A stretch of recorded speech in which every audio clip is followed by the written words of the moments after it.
اس سے نکاح کر لینا. شرط یہ ہے اگر تو بہو آئے تو پھر تو اس کے نصیب کا رزق ہے, اگر بیٹی نے جانا ہو تو پھر اس کے نصیب کا رزق نہیں ہوتا. اب تو بچے بڑی آزمائش میں ہیں, ساری غلطی بچوں کی نہیں ہے. بچے بڑی آزمائش میں ہیں اس لیے کہ ان کے ارد گرد ماحول اتنا خطرناک ہے. وہ کیسے اثر قبول, سیانے بندے اثر قبول کرتے ہیں, سمجھدار لوگ اثر قبول کرتے ہیں, تو بچے بیچارے کیا کریں.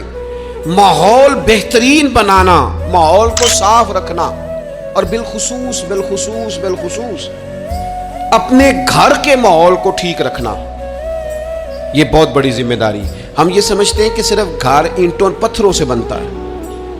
گھر کے ماحول کو ٹھیک رکھنا سب سے پہلی ذمہ داری.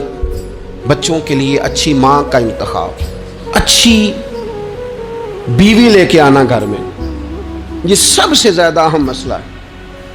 نہ مانے ہم, لیکن بہرحال ڈھیر ساری جگہوں پہ دولت دیکھی جاتی ہے شادی سے پہلے. ماں باپ نے بڑی زیادتی کی, بڑا ظلم کیا, ناراض نہ ہونا, بڑا ظلم کیا. پیسے دیکھے, بچی اور بچے کا نکاح کر دیا. یہ اتنا بڑا زندگی میں آپ نے اپنی اولاد کے ساتھ ظلم کیا ہے کہ آپ تو سائیڈ پہ ہو جائیں گے, لیکن وہ بیچارہ ساری زندگی اس کو بھگتے گا. نبی پاک صلی اللہ تعالی علیہ وسلم نے الفاظ کو کھول کر, بات کو واضح کر کے بتایا تھا.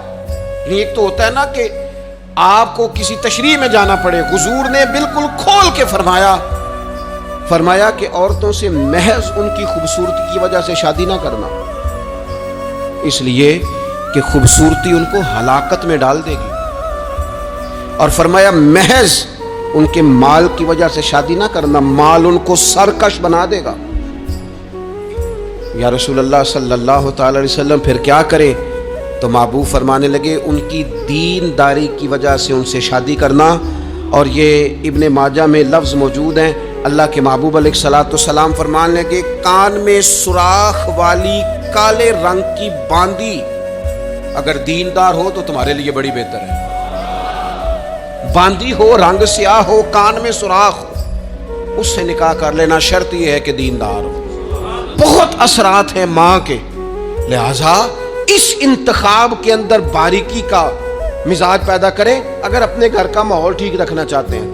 اور اگر ماحول ٹھیک نہیں ہے تو پھر آپ کروڑوں روپیہ لے آئیں, جس کے بچے ہی ناکام ہو گئے, اس کے پیسے کیا کریں گے؟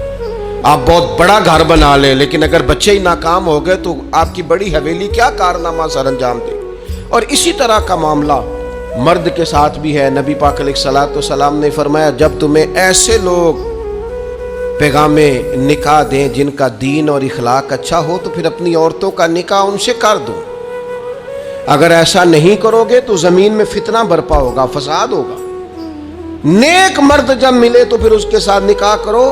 صحیح بتانا, خالی نیک دے کے رشتہ دے دیا جاتا ہے. نیک ہے, دیندار ہے, اچھے اخلاق والا ہے, خالی تقویٰ دیکھ کے لوگ رشتہ دیتے ہیں. بڑا کچھ دیکھا جاتا ہے, بڑا پس منظر دیا تو تنخواہ تھوڑی ہو تو کہتے ہیں کماتا ہی کچھ نہیں.